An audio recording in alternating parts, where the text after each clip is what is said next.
meant. But for the next 5 years, throughout the war and for a year later,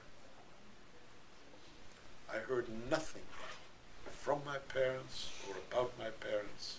I didn't know whether they were alive, together, where they were, how they were, nor they of me. It's one thing to get bad news. You process it, you deal with it. What is worse is not knowing, because you conjure up the worst scenarios in your mind. Meanwhile, I came to the United States, joined the U.S. Army Air Force.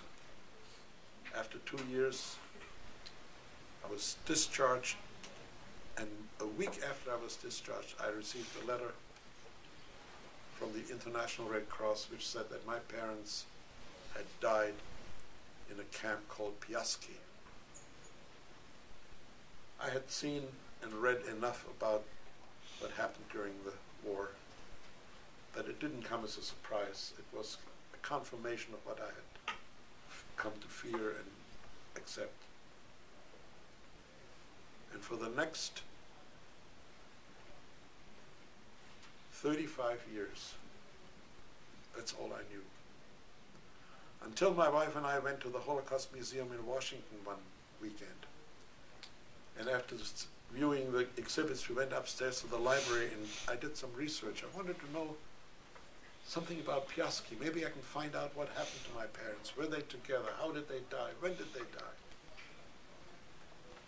And they helped me look through the official documents, and the official listing of the victims of the Holocaust in alphabetical order, thousands and thousands of names. Sure enough, there was my father, Sel Hubert, born such and such a day, died in Lublin. My mother, Hedwig Hubert, born such and such a day, died in Lublin? I was told they died in Piaski.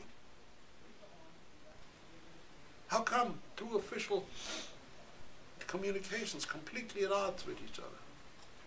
So they helped me search through whatever new records they had received from the Soviet Union, which had collapsed by then and had released some documents to the Holocaust Museum.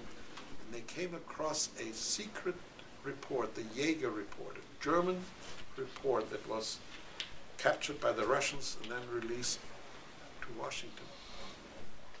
And there I found that my parents were never in Piaski.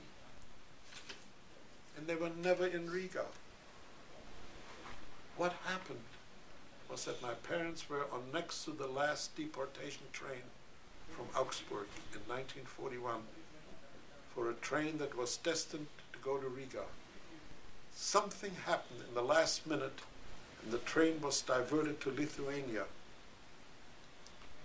And the train went to Kovno in Lithuania. And outside of Kovno, the train stopped.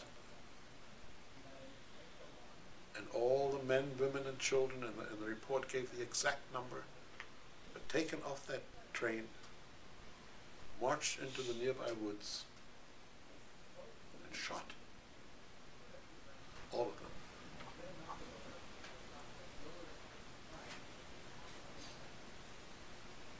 Now at least I knew the facts, although it didn't change the bottom line. And a good friend of mine, a German journalist, visited Kovno and sent me a picture of the memorial where other trains had the same thing happen. 35,000 Jews were murdered in Kovno, and among them my parents. I'm going to stop right here, and I'm going to open it up to questions. Please raise your hand and speak nice and loud so that everyone can understand your question. Now's your chance. Yes, ma'am. What happened to your sister? Always the first question, and it always comes from a woman. And I purposely don't tell you what happened to my sister so that that question would start. It never fails. My sister joined the British Army during the war, met an American GI. He let her come to the States after the war, where they married, lived in Albany, had 3 children. After her husband passed away, she now lives in Baltimore with her 3 children, 8 grandchildren, and 9 great-grandchildren. And I speak to her all the time. Thank you for asking. Yes? What year did you go from England to the United States? The beginning of 1945, January of 1945. The war in Europe was still on. As a matter of fact, it was shortly after the Battle of the Bulge in Belgium.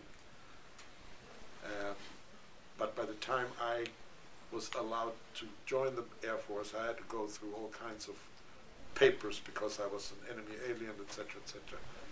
By the time I joined the Air Force, the war in Europe was over, and the war in Japan was still going on. And then I served